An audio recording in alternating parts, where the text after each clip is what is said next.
Spirit, Lord, to just empower my lips and to empower me as I deliver your word. And may you please give understanding to everyone who is listening. That, Lord, we will really learn the lesson here.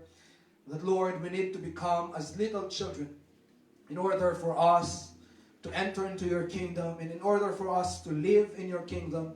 That, Lord, kahit po kami ay matatanda na ngayon, we will still have this kind of faith and this kind of yung mga qualities po ng isang bata, Panginoon, ay sana ay nasa amin pa rin, Panginoon, until our dying day. Lord, thank you for this chance that we can dive deeper into your word this morning. In Christ's name I pray. Amen and amen. Amen po. You can now be seated in the presence of our God. The childlikeness of believers. Amen. Are you excited to learn this morning? Amen. Chapter 18 of the book of Matthew is actually a very important chapter in the Bible. Bakit po? Because Matthew chapter 18 is the first teaching of the Lord Jesus Christ after He started the church. Catch that, folks? Inumpisahan po ng Panginoon ang church in Matthew chapter 16. Remember? Sinabi niya doon kay Peter, I will build my church, and the gates of hell shall not prevail against it. Matthew chapter 16 po yan. That's why in Matthew chapter 18, this is the first teaching of Jesus Christ to the church actually. And so, napaka-importante ng chapter na ito because si Hesus Kristo mismo ang nagsasalita sa chapter na ito. And this chapter is very beautiful because when the Apostle Paul started to write the book of Romans, Ephesians, Galatians, at lahat ng mga the rest of the New Testament books, ang kanilang naging basis when it comes to instructions for Christians ay ang mga nakalagay dito sa chapter 18 na ito. All their teaching, lahat po ng teaching ni Apostle Paul regarding relationship with people, regarding relationship with one another, with self, and with God, most of their writings are based on Matthew chapter 18. That's why this is a very important study na ating pong matutunan ngayong umaga because this chapter is a chapter that the Lord Jesus Christ Himself na mismong tinuro niya sa atin. Amen po ba? Amen. At ang setting po ng kanyang pagtuturo ay ganito. Ganito po ang nangyari sa ating story. Next verse please. It says here, at the same time came the disciples unto Jesus. Ang kausap po ni Hesus Kristo are the disciples saying, who is the greatest in the kingdom of heaven? Nagtatalo na naman yung mga apostles niya. Probably Peter, James, and John. Lagi silang nagtatalos. Panginoon, pag ba ikaw ay namatay at someday darating ang iyong kingdom, sino ba ang boss sa amin? Sino ba ang number one? Sino ba ang greatest sa amin? Down deep in their hearts, they have a greed for position. Amen? Ngunit ano ang sagot ni Hesus Kristo? Kinuha niya itong chance na turuan sila ng napaka-importanting lesson. And so sabi niya, and Jesus called a little child unto him and set him in the midst of them. Habang sila ay nagtatalo, nag-uusap, see who is the greatest in the kingdom, God called a little child. Many scholars say na ang child na yan probably yan ang anak ni Peter dahil andun sila sa bahay ni Peter during this time. So kinuha ni Hesus Kristo yung anak ni Peter at sabi niya, gagawin kong example ang batang ito para turuan kayo ang aking mga disciples. And so this little child translated sa kanyang Greek is actually a very young child, probably 3 years old and below, at ito ang ginamit ni Hesus Kristo na object lesson. So ang pag-uusapan po natin ngayong umaga as we discuss this chapter is a child. Pero gusto kong sabihin, hindi mga bata ang ating pag-uusapan ngayong umaga, kundi tayo mismo. Amen? God is talking to us using the characteristics of a child. Hindi ba sinasabi ng Panginoon na mag-isip bata tayo, kagaya ng alam nating mga Pilipino pag sinabi nating isip bata? But what He is trying to teach us are some characteristics of a child that we Christians should have. Amen? So that is our object lesson today, a child. At dahil ang tingin ng Panginoon sa atin ay mga bata, ang tingin ng Panginoon sa atin ay mga maliliit na bata, inilagay din sa chapter na ito kung gaano kabait ang Panginoon sa atin. Look at this, verse 11. It says here, for the Son of Man is come to save that which was lost. Dahil po ang tingin ng Panginoon sa atin ay mga bata, musmos at walang kamuang-muang, He said that the Son of Man, Jesus Christ, came down from heaven to save that which was lost. And who are those? We are all lost. Amen? And Jesus Christ came down to save us. And look at this verse, next verse. How think you, if a man have 100 sheep, and one of them be gone astray, that he not leave the 99, and goeth into the mountains, and seeketh that which is gone astray? Ganito po ang example ni Jesucristo dito, sabi niya, dahil ang tingin ko sa inyo ay mga bata, just like a shepherd, ito ang aking ginawa. Iniwan ko yung mga 99 na sheep na maayos na ang kanilang kalagayan in the sheepfold. I left them all so that I can come down to earth and find one lost sheep. Amen? He left the other 99 just to find one sheep. And look at this verse. Ito ang next verse, please. And if so be that he find it, kapag nahanap tayo ng Panginoon, verily I say unto you, he rejoiceth more of that sheep that of the 99 which went not astray. Pag ang Panginoon ay merong nailigtas, pag ang Panginoon ay merong isang nahanap na isang sheep na nawawala, siya ay napakasaya sa isang yon kaysa dun sa 99 na safe naman na. Even so, it is not the will of your Father which is in heaven that one of these little ones should perish. Folks, ang tingin ng Panginoon sa atin, kanyang mga anak, ay mga maliliit na bata. That's why He said, it is not the desire of our Father that any of us will perish. Amen? Folks, what a great blessing to know that the Lord Jesus Christ treats us like a child. At dahil bata ang tingin niya sa atin, hindi niya tayo pinabayaan. He left heaven to come to seek us, to come to save us, and to come to die for us. Because alam niya na tayong mga bata ay hindi natin kayang iligtas ang ating sarili. Amen? What a beautiful blessing from the Lord. However, totoo, God has been so gracious to us. However, in this chapter po, kanyang inilahad, ano ang characteristics ng isang bata that all of us Christians must have and must adopt in our entire life. Amen? So are you ready to learn, folks? Amen. So let's go straight to our lesson. Lesson number 1 this morning. Lesson number 1. Only a child can enter the kingdom of God.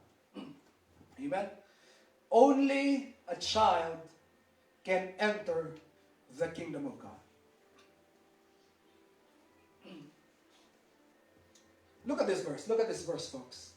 Verse 3 ng ating chapter. Sabi agad ni Jesus Christ, and said, verily I say unto you, except ye be converted and become as little children, basahin po natin itong phrase na ito, ye shall not enter into the kingdom of heaven.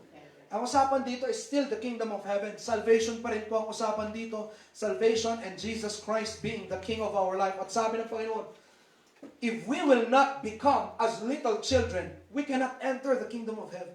Kung tayo ay hindi magiging bata in our characteristic, then we cannot enter the kingdom of heaven. Then Jesus Christ will not reign in our life if we will not be as little children. Catch this, folks. Ano po ang main na characteristic ng isang bata? The main characteristic of a child is this: dependency to his father. Dependency to his mother. At ang bata po ay ganito. Ang bata ay walang lakas. That's why he would always depend on his father. Amen? A child has no power in himself. That's why he will always run to his father. A child has no ability in himself. 3 years old, anong ability nun? Wala. Wala siyang lakas, wala siyang abilidad, and all he has is this: ako ay magtitiwala sa aking tatay, ako ay magdidepend sa aking tatay, at sa lahat ng bagay, ang lagi niyang sinasabi, asan ang aking tatay? Where is my father? Where is my mother? And a child is so much dependent on his father. And this is the characteristic that the Lord Jesus Christ is saying. That if we will not be as children, na tayo ay magdidepend lamang sa Panginoon, then we will not enter into the kingdom of heaven. Because the reality is this: habang po tayo ay tumatanda, nawawala ang ating dependency sa ating mga magulang. Am I right? Tama po ba? When we grow up, we start to have achievements in life. we start to develop talents and our abilities, lumalabas yan. Kaya, what happens as we grow old, strength is being developed, nagkakaroon tayo ng self-sufficiency na akala natin we can live in life, that we do not need our parents anymore, and that we find strength in money, we find strength in position, we find strength in so many things. And as we grow older, lalo tayong nagkaka-self-confidence to ourselves. Am I right? However, the Lord Jesus Christ said this, that when it comes to salvation, you should never depend on anything else but on God only. Amen? Let us never depend on our own self. Let us never depend on our religion. Dahil walang lakas ang bata to save his own self. Ang lakas lamang ng bata ay ang mag-depend sa kanyang tatay. That's why I would like to say this po, even to all our visitors here and those who are watching online.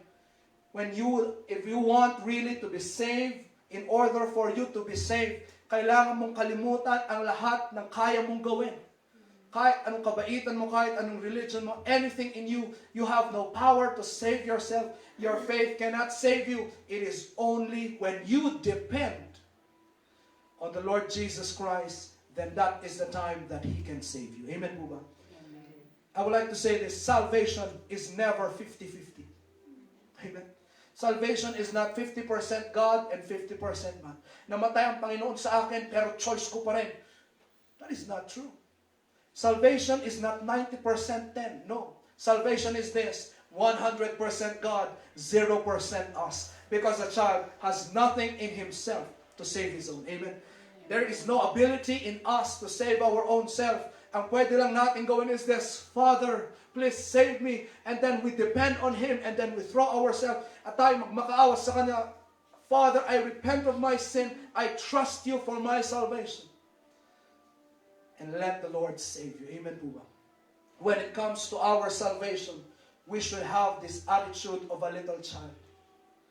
And hindi siya tumigil dyan. Sabi dito sa next verse na itong sabi, whosoever therefore shall humble himself as this little child, the same is the greatest in the kingdom of heaven. Hindi lang po tumitigil sa ating salvation ang ating humility. Hindi lamang po tumitigil kapag tayo ay naligtas na ang ating pagka-childlike, but then for the rest of our life, from the time that we got saved and for the rest of our life, we should be as little children in our character. At ano ang ugali ng bata? He is so humble. Why? Because in himself, alam niya na wala pa siyang na-achieve at wala pa siyang na-accomplish. However, ano ang nangyari? Tayong mga matatanda, as we grow old, the more we have achievements, the more we gain money, the more we gain titles, the more we gain education, palaki ng palaki ang ating mga ulo. And it's so sad. But the Lord Jesus Christ said, oops, be as little children. Ituring mo ang sarili mo na parang wala ka pa rin na-achieve. Para ka pa rin bata na wala kang mga titles sa iyong pangalan. Para kang bata that you have no achievement. And just like a child, you will just humble yourself and you will put yourself lower. And the Lord promised that someday in His kingdom, those who are like a child who will humble down themselves, you will become the greatest in the kingdom. Amen? But if today we will be filled with pride, we will be filled with, boastings, lagi tayo nagmamayabang with the little achievements that we have, we will be the least in His kingdom someday. Amen? This is the first characteristic of a child mentioned in this chapter, that we must have humility and dependency on our God. Amen po ba? Let me give you an advice as your pastor, folks. If you need something, go to God in prayer immediately. Dapat, sa lahat ng iyong pinagdadaanan, dapat ang automatic nating reaksyon, tayo ay nakaluhod agad. At tayo ay umiiyak agad sa ating tatay. And let us depend on Him only. Amen? Amen. Anything, if you need something, you're in problem, iba-iba tayo ng situation. And though it is hard, let us be on our knees immediately, begging and crying to God. Amen. And at the same time, with every achievement that we have, with every blessing that we have, let us not allow those blessings to go to our head. But instead, immediately, when the Lord would bless us, immediately our hands are raised and our spirit is raised and we are already thanking the Lord. Lord, thank you. Hindi ako naging successful dahil magaling ako. Hindi ko naabot ito because of mine own. It is all you, Lord. Thank you. Amen. This is the attitude of a child. Amen po ba? What a great first lesson from this chapter. Second lesson that we can get from this chapter is this. Let us treat each other like little children. Let us treat each other like little children.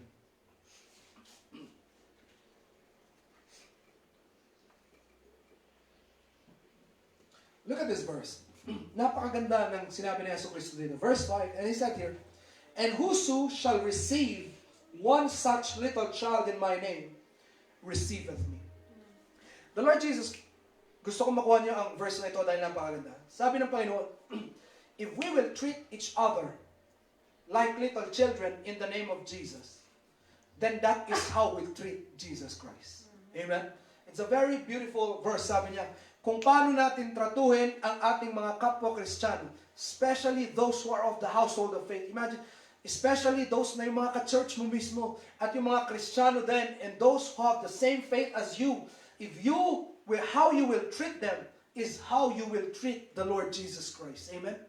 The Lord Jesus Christ said, if you will love me, then you have loved the Lord Jesus Christ also. Amen?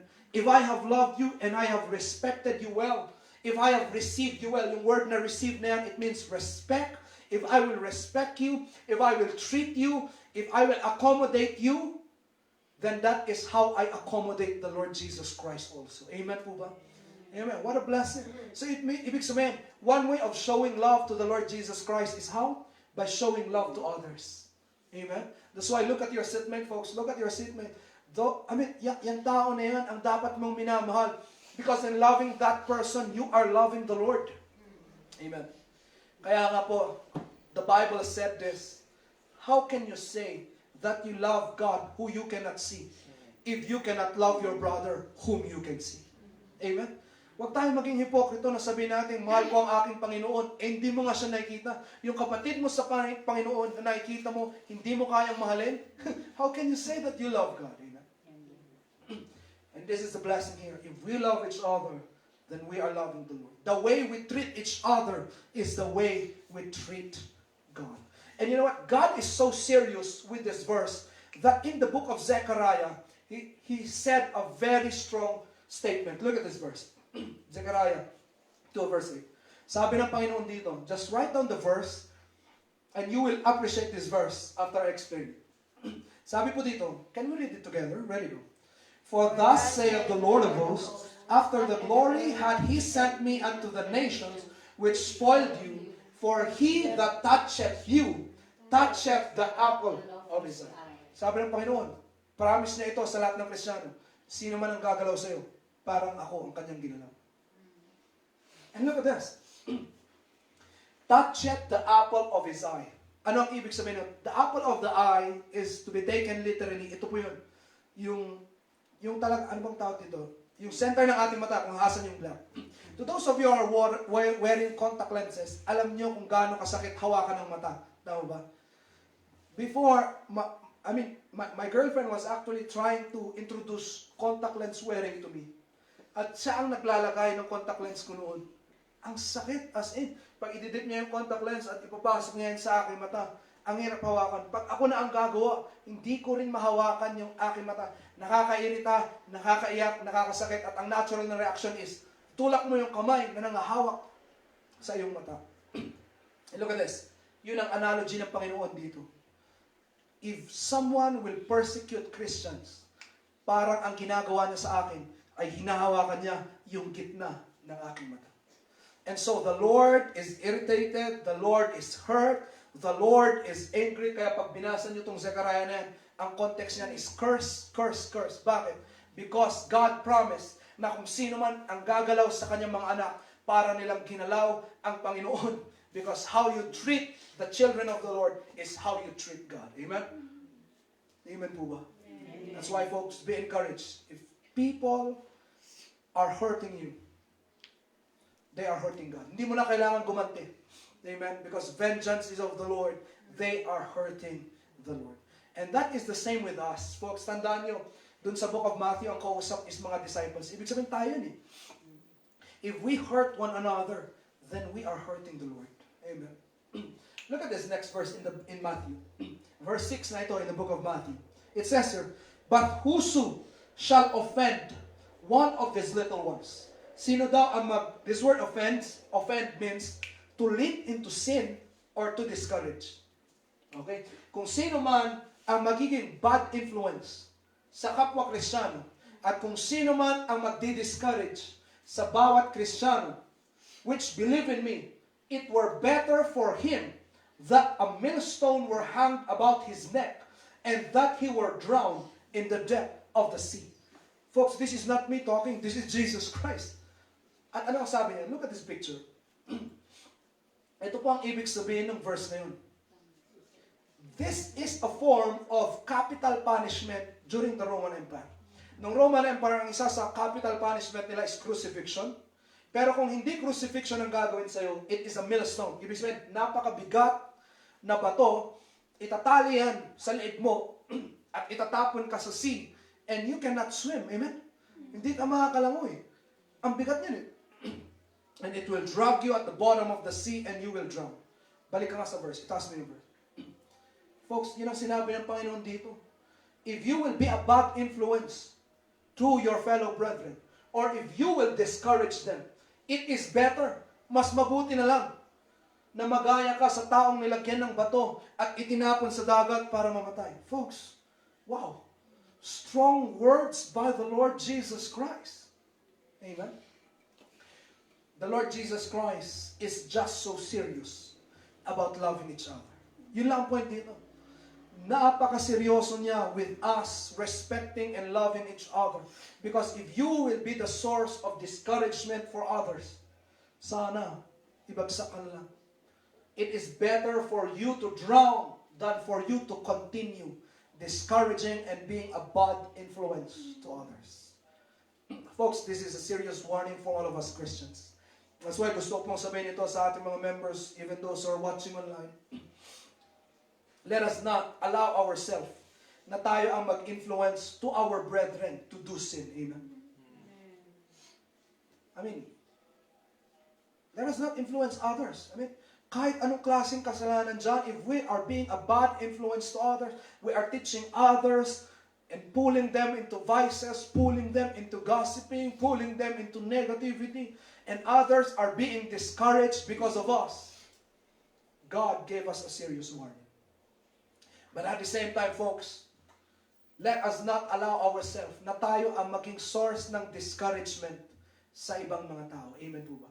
Amen. Let us not discourage people who are new in the faith. You know what, folks? If we will tally all the new Christians in history, you know what, folks? Ang dami ng mga bagong Kristiyano in history that they did not continue worshiping and serving the Lord because all of them have this some sort, meron silang reason that they were discouraged early on in their Christian life.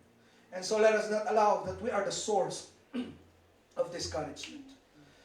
Folks, I would also like to say this po. Nakakausap ni Yesu Cristo dito are ang mga disciples.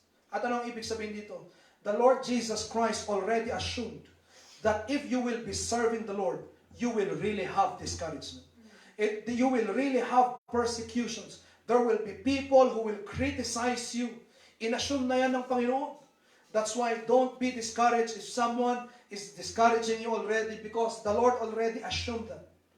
But to those who are discouraging people, there is a serious warning for you from the Lord Jesus Christ. Amen. Sa ating po mga parents dito, if there are parents listening to me, if your children are serving the Lord, please do not discourage them. In fact, encourage them to serve the Lord, encourage them to follow the Lord. Tayo mismo, let us encourage someone kung merong someone na magbibigay ng kanyang buhay sa Panginoon to preach the gospel, let us not discourage them. Amen? Imagine this. What if someone in your family will tell you, I want to surrender my life, I want to surrender my career, and I want to preach the Word of God. Will you discourage that person? No, in fact, dapat ikaw magsabi, masaya ako para sa iyo na meron kang ganyang calling. Masaya ako para sa iyo because you have decided that. Go ahead and serve the Lord, and don't discourage someone who is serving the Lord. Because if you are that person discouraging someone, it is better for you na magaya ka sa taong ito, na lagyan ng millstone sa kanyang ulo, and he will drown in the sea. Amen? Amen po ba? Let us become a source of encouragement to others. In fact, let us push each other to Christ-likeness. Let us push each other to serve the Lord. Amen po ba? Amen. This is the second lesson that we can find in this chapter. The third lesson is this. Let us deal with sin like a child. Let us deal with sin like a child.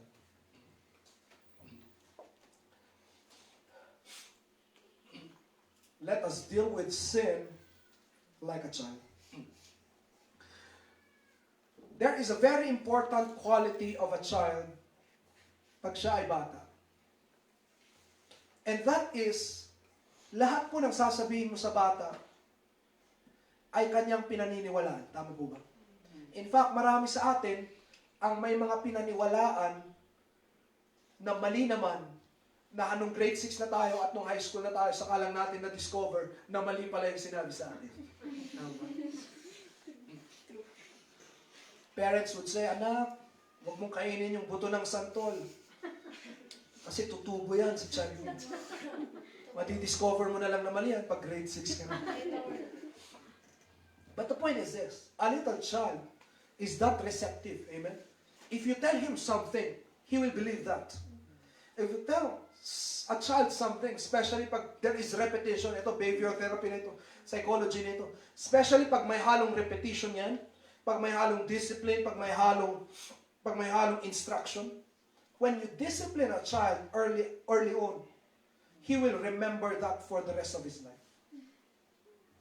Kapag meron kang sinabi sa bata na something good or something bad, that thing will register into his mind and it will be taken until he will grow old. Kaya nga po sabi ng Bible, to all of you parents listen, sabi ng Bible, train up a child in the way he should go, so that when he is old, he will not depart from it. The best way to teach your children is when they are young, at saksakan mo na sila ng napakaraming instruction ng Biblia, so that when they are old, they will not depart from it. That is a child, amen? When you tell him something is bad, at kapag meron siyang ginawa, pinalo mo yan, at tinuruan mo ng tama, magre-register na yan. Mali ang bagay nito, mali ang bagay nito. That is a child. However, as we grow older, ano nangyari? Gumaling tayo masyado. Amen? We start to justify sin, am I right? We start to give colors to sin. When we were young, our parents said, okay, anak, lying is bad. The Bible said lying is bad. Okay, that's all. But as we grow older, we say, oh, that's not true. There is white lie, there is green lie, there is blue lie, and all the colors of lie. When you tell a child, this is wrong, this is bad. But as we grow older, we start to justify, hindi. Depende lang yung pagkakasala na yan. Depende yan. Pag magandang motibo mo, kahit mali, nagiging tama yan. Is that true? I mean, gumaling tayo masyado that we start to justify sin. Gumaling tayo masyado that we hide sin. Magaling tayo magtago ng ating kasalanan. Magaling tayo magtago ng ating kalokohan. Only adults do that. But children don't. When you tell them something is wrong, they will immediately cry. And when they are disciplined, it will be immediately corrected. That is a child. And so the Lord wants us to deal with sin like a child. And let us never play with sin. Let us deal with sin. Look at this verse 8. I remind you, si Yesu Cristo ito, nagsasalita. At kahit napakalakas ng words na ito, let us think about this. It was Jesus Christ who was speaking. Amen? Sabi niya po dito, wherefore, if thy hand or thy foot offended, ibig sabihin, kung ang kamay mo at ang paa mo, ang cause para ikaw ay magkasala, at yun ang cause para ma-discourage ka, ano sabi niya? Cut them off and cast them from thee. It is better for thee to enter into life, halt or maim. Mas maganda pa na pilay ka o wala kang kamay. na pumasok sa kingdom ng Panginoon rather than having 2 hands or 2 feet, but be cast into everlasting fire. Amen po ba? Strong words by the Lord Jesus Christ. What is causing you to sin? Remove it immediately. Many people say, oh, that is figurative. It's true, this is figurative. But let me tell you, this is also literal. Ano ibig sabihin ng Panginoon dito? If something is causing you to sin, or something is causing you to be discouraged, lumayo ka sa mga bagay na yun, ilayo mo ang mga bagay na yun sa'yo, because ganun kahalaga ang holiness ganun kahalaga ang holiness ng Panginoon na gusto niya ikaw ay mabuhay ng banal. So if something is causing you to sin, remove it. Amen. I challenge you, if our internet is causing us to sin, remove it. If our Facebook has caused so much addiction to us, and if you cannot control it, remove it. Amen. Whatever is causing you to sin and all, remove it. Because napaka-importante sa Panginoon na ikaw ay mabuhay ng banal, na ikaw ay maging kagaya ni Kristo. Remove it. Amen po ba? Strong words from the Lord Jesus Christ. Next verse. And if thine eye offend thee. Ito, mahirap na ito. Matindi na ito. If your eyes cause you to sin, if your eyes cause you to be discouraged, pluck it out and cast it from thee. It is better for thee to enter into life with one eye, rather than having 2 eyes to be cast into hellfire. Amen po ba? Folks, tandaan po natin ito. The Lord is a holy God, and when we will face Him someday, ang gusto niya is for us to be pure. Ang gusto niya is for us to be clean when we will face Him someday. Amen po ba? Amen. Kaya nga po, folks, when the Lord Jesus Christ died for us, He already broke the chains of sin. At wag nating iisipin na hindi tayo makakatakas sa mga kasalanan natin ngayon. You can overcome it because God has broken the chains already. Amen? I hear many Christians say, Pastor, ang hirap ko mawala sa kasalanan. Masarap, nasanay na ako. I understand you. I am also a sinner. But it is not hopeless. Amen? There is hope. Pwede tayong makaalis with all the negativity of our life, with all the sin in our life, because God is a chain breaker and He broke the chains already. Amen po ba? Amen. What a beautiful lesson from this chapter. Napaka-strong ng mga words ni Kristo. Tama ba? Block it out. Amen. Next lesson is this. Number 4, the 4th lesson. Let us edify each other like children. Let us edify each other like children.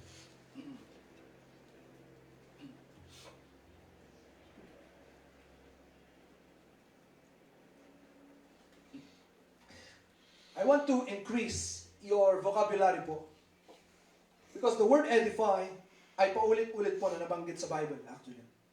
At gusto kong increase ang vocabulary ninyo dahil madalas gamitin ito sa mga preaching para every time na mabanggit ito ay alam niyo na po ang ibig sabihin. The word edify is a combination of correction, teaching, and discipline. So yun lang yun.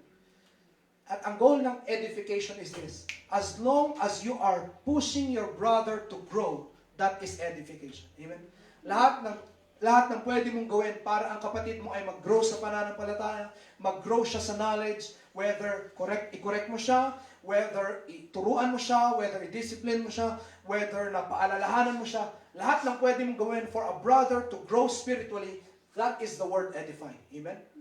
And so, the Bible is telling us this, let us edify, tayo ang maging source para ang mga kapwa nating mga Kristiyano ay mag-grow kagaya ng mga bata. Because children need to be edified. Amen? Kailangan yan constant na maturuan, ma-discipline, maturuan, ma-discipline, para sila ay mag-grow. Ganun ang bata. And so the Lord Jesus Christ is telling us, ganun din ang trato natin sa bawat isa, that we will handle each one. At ang goal natin sa bawat isa is this, itulak natin sila pataas, let us cause them to grow, at huwag natin silang hilain pababa. Amen po ba? Amen po ba? So I want you to look at your seatmate right now. Come on, look at your seatmate and tell your seatmate, friend, my desire is to edify you. Okay, sabi mo nga, friend, my desire is to edify you. Diba? Ibig sabihin nun, ang desire ko ay maturuan ka, ma-encourage ka, at ikaw ay mag-grow spiritually. At tingnan niyo po natin ang ginamit na verse ng Panginoon dito. Verse 15. Moreover, if thy brother shall trespass against thee, go and tell him his fault. Okay, kunin ito.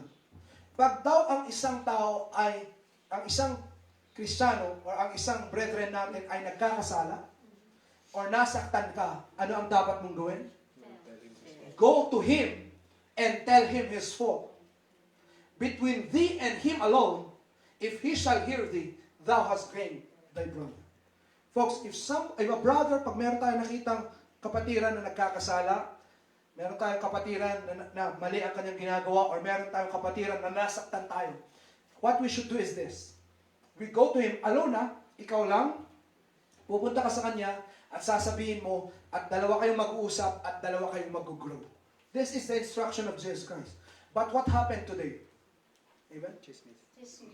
I mean, we became like the devil. Mayroong kasalanan yung isa, alam mo, anong ginawa mo? Hindi siya ang pinuntahan mo, sinabi mo sa lahat ng tao, except siya. Nasaktan ka ng isang tao, meron siyang ginawang mali sa'yo, instead na siya ang puntahan mo, we became like the devil and we gossip his sin to us. At pinagsasabi natin sa lahat, folks, we are not careful, but we became so carnal and we became so humanistic.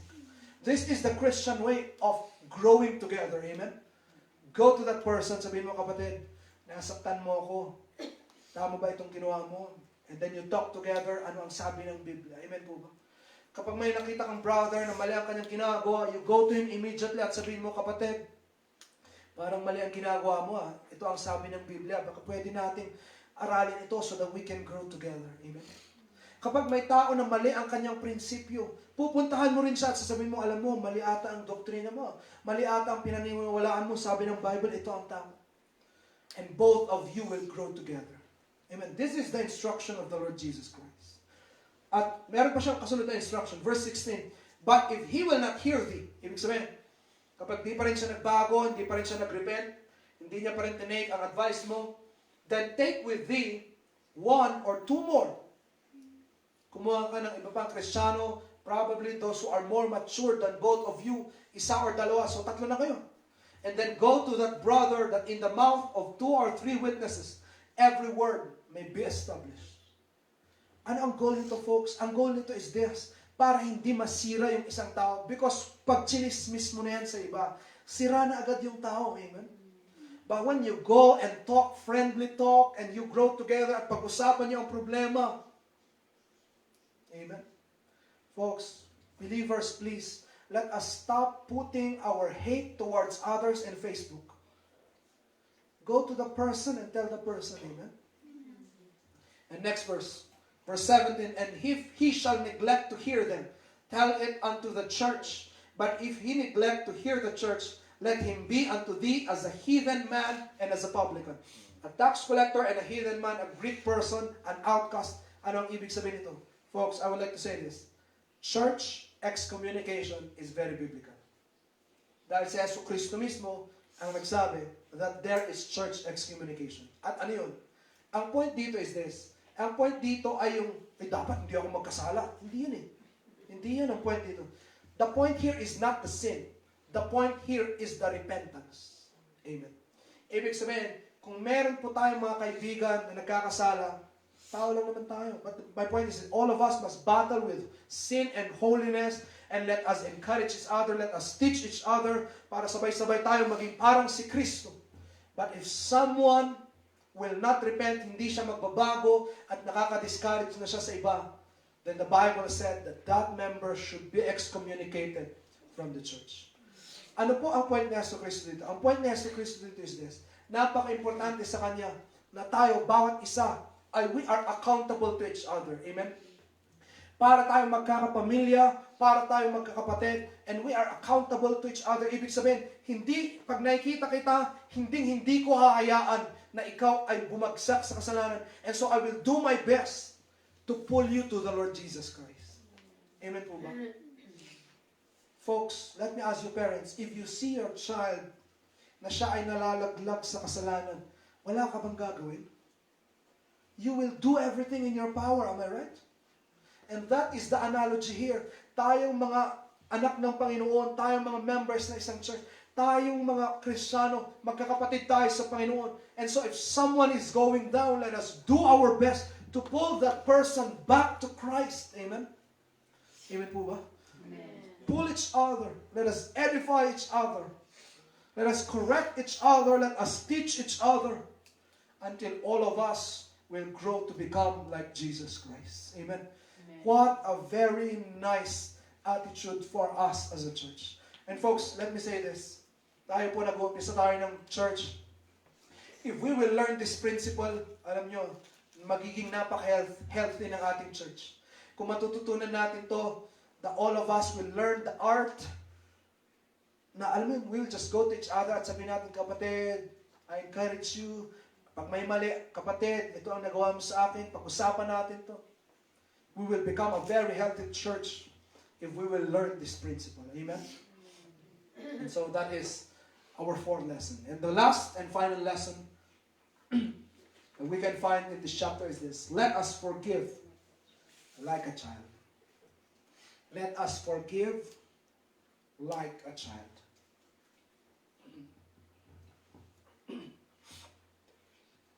Interestingly po, ang mga bata ay napakadaling magpatawad.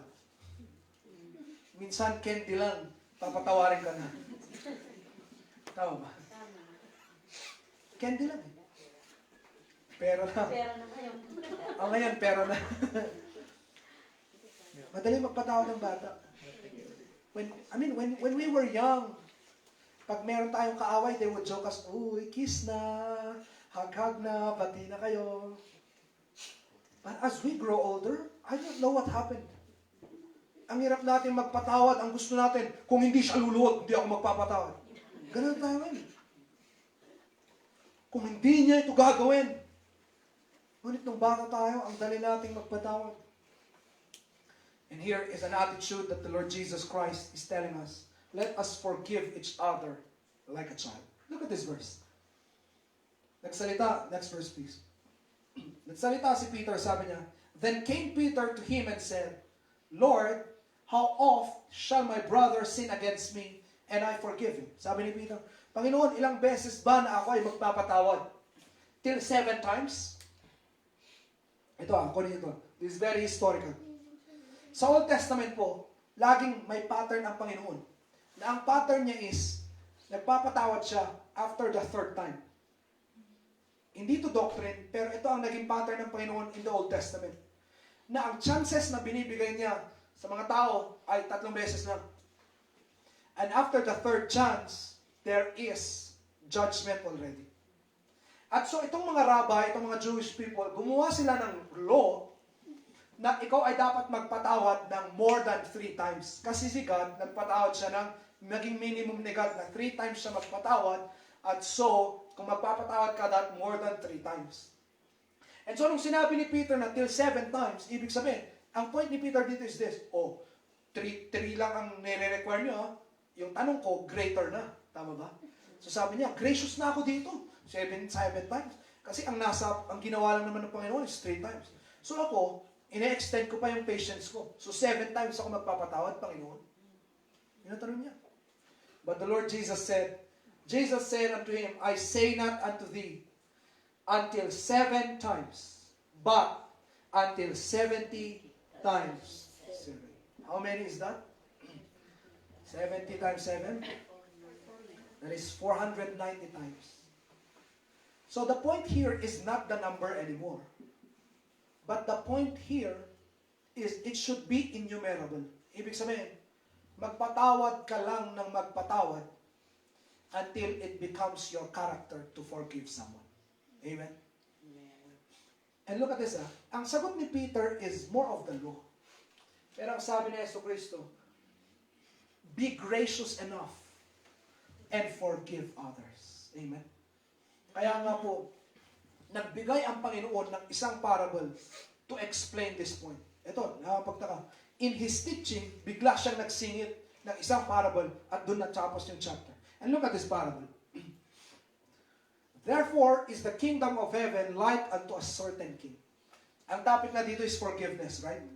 At ito ang diniscuss niya. Sabi niya, ang forgiveness ay parang ganito. Parang isang hari yan, which would take account of his servants. Nag-accounting siya nung mga servants niya. And when he had begun to reckon, one was brought unto him, which owed him 10,000 talents. Nung yung hari ay nag-accounting, nakita niya na yung isa sa mga servant niya may utang sa kanya magkano? 10,000 talents. Next verse, please. But for as much as he had not to pay, his Lord commanded him to be sold, and his wife, and his children, and all that he had, and payment to be made. Folks, 10,000 talents is so heavy. Ang hirap mong bayaran yung utang na yun. Kaya ang sabi ng haring ito, okay, ganito ang gagawin natin. Ibenta mo ang sarili mo sa akin, ang asawa mo, ang anak mo. Ibig sabihin yan, lahat kayong buong pamilya, magiging slave kayo sa akin. Hanggang sa mabayaran nyo yung utang yung 10,000 talents. Pag tatay ka, ayaw mo yan, di ba? Okay na ikaw ang slave. Pero ayaw mo maging slave ang asawa mo, ang mga anak mo. At so anong ginawa ng tao ito? To verse 26. That servant therefore fell down and worshiped him, saying, Lord, have patience with me. Panginoon, maawa ka please. I will pay thee all. Darating din ng time, mababayaran kita. Then the Lord of that servant was moved with compassion, naawa ang master, sabi niya, and loose him and forgave him the debt. Folks, pinatawad ng master na ito ang kanyang utang na 10,000 talents. Biglang naging zero balance. Anong kanyang ginawa? Wala. Lumuhod lang siya at ang taong ito, the king became so gracious, sabi niya, okay, I'm canceling your debt, 10,000 talents to zero. And what happened here? Dito na mag-uumpisa ang tunay na parable. But the same servant went out and found one of his fellow servants, which owed him 100 pence. Okay, lumabas itong tao na to na napatawad, lumabas siya, at nakita niya yung kanyang fellow servant na magkano ang utang sa kanya yung fellow servant niya? 100 pence. Folks, parang kanina, 10,000, parang 10,000 pesos, ito, 100 cents. Imagine mo yung layo ng utang. Yung utang niya sa master, 10,000 pesos, at yung utang nung kaibigan niya sa kanya is 100 pence. And he laid on his hands on him and took him by the throat, saying, pay me that thou owest. What is this, folks? If I could demonstrate this, parang kwinelyuhan niya ito. Kwinelyuhan niya, sinakal niya, at itinaas niya at sabi niya, bayaran mo yung 100 cents na utang. Next verse. And his fellow servant fell down at his feet. Parang kagaya niya rin, di ba? He fell down on his feet and besought him, saying, have patience with me, and I will pay thee all. And what did he do? And he would not, but went and cast him into prison till he should pay the debt. Folks, idinimandapan niya ang kapwa niya servant at ipinakulong niya dahil hindi niya mabayaran ng kanyang utang. Folks, 10,000 to 100 pence. Next verse. Then his Lord, after that he called him, said unto him, O the wicked servant. Sabi niya, I forgave thee all debt because thou desired me. Thou should not also have compassion on thy fellow servant, even as I had pity on thee. Narinig ng master ang ginawa ng servant na ito at pinatawag niya, sabi niya, I had so much compassion on you, pinatawad kong yung utang mo. Bakit hindi mo kayang patawarin yung utang ng kapwa mo? While in fact, ang utang mo sa akin was 10,000. Ang utang niya sa iyo was 100 pence. Next verse. And his Lord was wroth, meaning angry, and delivered him to the tormentors. Folks, what is this? Ang context nito nung sinulat ito is mga torturers. Bakit? Because during that time, pag masyadong malaki ang utang mo na hindi mo kayang bayaran, na kahit ibenta mo ang sarili mo, folks, get this ang mga slaves noon may presyo. Ibig sabihin lahat ng tao may presyo. At pag yung presyo mo, as a person, ay hindi niya kayang bayaran yung utang mo dahil masyado ng malaki, hindi kasya napatayin ka. Hindi kasya, kasi lugi, mamamatay ka. Parang wala lang, di ba? They should torment you. They should torture you till you should pay all that was due unto him. So likewise shall my heavenly Father do also unto you, if ye from your hearts forgive not everyone his brother their trespass. The Lord Jesus said, kung hindi mo kayang patawarin ang iyong kapwa, your heavenly Father is the same. He will deliver you to torturers and tormentors here on earth. Folks, this is judgment. Amen? That's why, folks, lagi mo po natin tatandaan ito. The point here is this, kung bakit sinabi itong parable nito is for all of us to remember how the Lord Jesus Christ forgave us. This is the point here. Na sana maalala mo na ang kasalanan mo ay 10,000 times. Amen. Sana maalala natin na ang dumi ng ating buhay, ang ating kasalanan is so much expensive to the point that it took the blood of the King of Kings to pay your sin. Amen. That is the gravity of your sin. Ngunit lahat yan in-erase ng Panginoon. He washed that sin white as snow. Pinatawad ka ni hindi nga tayo siningil ng Panginoon. I cannot even believe this na nung tayo ay niligtas ng Panginoon, wala siyang ni-require sa atin, wala siyang hiningi sa atin. He gave forgiveness as a sin. Amen? Folks, remember this, when our sin increased, the grace of God increased more. Where sin abounded, grace did much more abound. When your sins were 10,000, God's forgiveness was way more than that. Wala, hindi nata kayang tugma, hindi mag-match ang ating kasalanan sa dami ng forgiveness na kayang ibigay ng Panginoon, that He forgave our sins, past, present, and future, and that all our sins na ating minana kay Adam, all was forgiven. He took those sins at tinapon niya as far as the east is from the west, para hindi niya na ulit para hindi niya na ulit maalala ang ating mga kasalanan. Itinapon niya na yan ng sobrang layo, and He washed our sins white as snow, and it was all as white.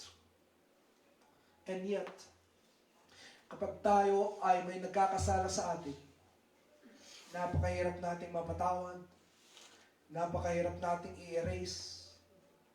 Amen po ba? Folks, ang forgiveness ng Panginoon is this. Tinakpan niya yan lahat ng dugo ni Kristo, na every time na makita ka niya, hindi na siya nagiging historical. You know what, folks? If Jesus Christ will become historical towards our sin, do you think He will bless us? Sasabihin niya, ba't kita i-bless? 1 year ago, itong ginawa mo. 2 years ago, ganito ka. 3 years ago, ganito. If the Lord Jesus Christ will become historical about our sins, He will never bless us. It's so sad that we are so historical with the sins of others towards us. Alam mo yun, sobrang allergic tayo, hindi natin kayang magpatawad pag nakikita natin yung mukha ng mga tao. Alam ko ang ginawa nito sa akin, hindi ko makakalimutan, hindi ko mapapatawad. Oh, really?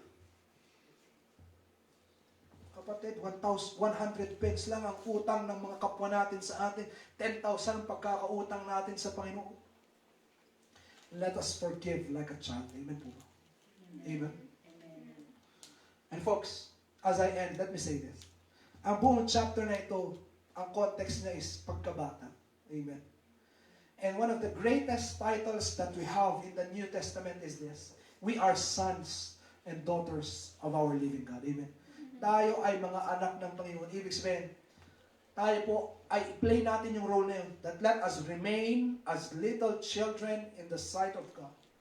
And let us carry all these characteristics of a child.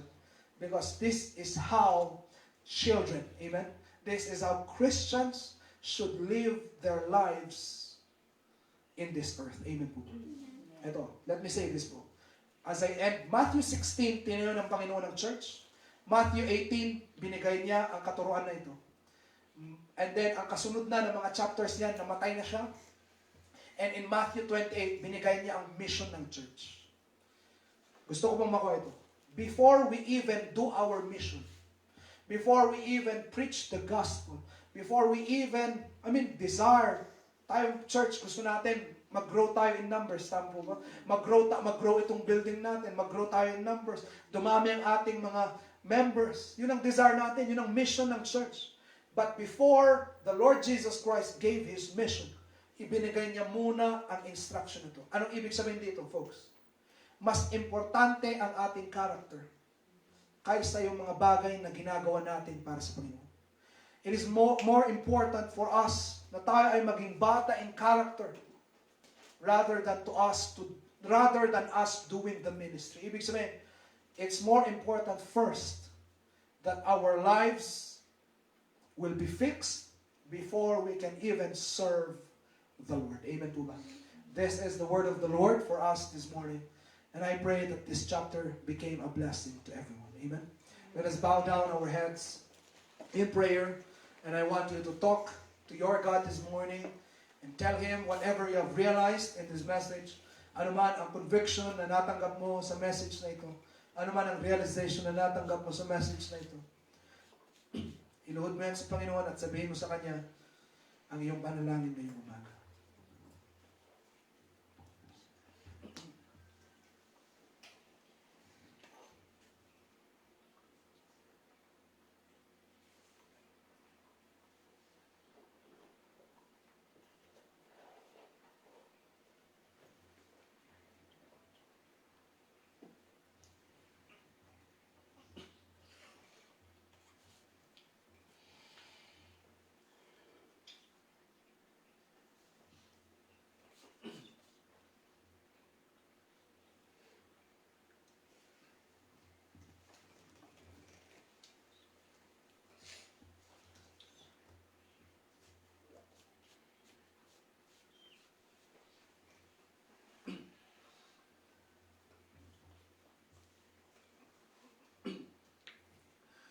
Our great God and Heavenly Father, Lord, thank you po for the learning that we got this morning. At Panginoon, I pray po ng aming naaral ngayong umaga will resonate with our life and with our mind. At sana po ay matandaan namin ang lesson na ito at maisabuhay namin ang lesson na ito. That from this day on, Lord, we will really become as little children. Para kaming bata, Panginoon, na wala kaming pinagmamayabang, na wala kaming lakas, na wala kaming self-sufficiency, Panginoon. Ngunit ang meron kami ay dependent sa inyo. That, Lord, we will find strength in you. And that, Lord, ang buong buhay namin is that we will depend on you. Thank you even for this instruction, Lord, for all of us. On how we should treat our brothers and sisters in Christ. That we will all treat each other, Lord, as children. And that we will forgive others like a little child. Lord, help us to embody this message. I also pray, Lord, that the strong rebuke that you gave about us fighting against sin, sana, Panginoon, makuha namin yung principle na yun. Na Lord, parang mga bata, and we will really hate sin, and we will not play with sin, Panginoon. And that we will take sin seriously, because your desire is for us to be holy. Panginoon, tulungan niyo po kami. Thank you, Lord, for this realization, Lord, that you have forgiven us so much. Na napakarami namin kasalanan, Panginoon, na iyong pinatawad. Napakarami namin pagkakautang na inyong pinatawad, Panginoon. Tulungan mo kami to have this attitude of forgiving others as well. Help us, O Lord. Panginoon, salamat po for this chance that we can worship you today. And Lord, we offer to you our life. Lord, please help us throughout the week. Lord, we will leave the week, Lord, na mabuhay kami na para mga Kristiyano at mga light at salt ng mundong ito, Panginoon. That as we go out this week, we will become a blessing to others. And that others will be blessed through us. Lord, I pray that other people will feel your love through us. And that others will feel your forgiveness and grace through us. At Panginoon, salamat po. And Lord, please continue to protect us. Panginoon, niluluhod po namin sa inyo ang aming panahon ngayon, ang aming bansa, ang aming city. Lord, our cases here are really going up. And Lord, we ask for healing. We pray for healing for everyone. And we pray for protection for everyone also. And Lord, please continue to teach us your lesson. And please continue to teach us, Lord, dependency during this time of pandemic. Lord, please continue to provide for your people. And please continue to keep us all safe together. May we also take this time, Lord, to fall in love with your words, with your Bible, and with studying God's word. Salamat, Panginoon, for everything. In Christ's name I pray. Amen. Amen. Amen. Praise the Lord for this day's worship to our members everywhere.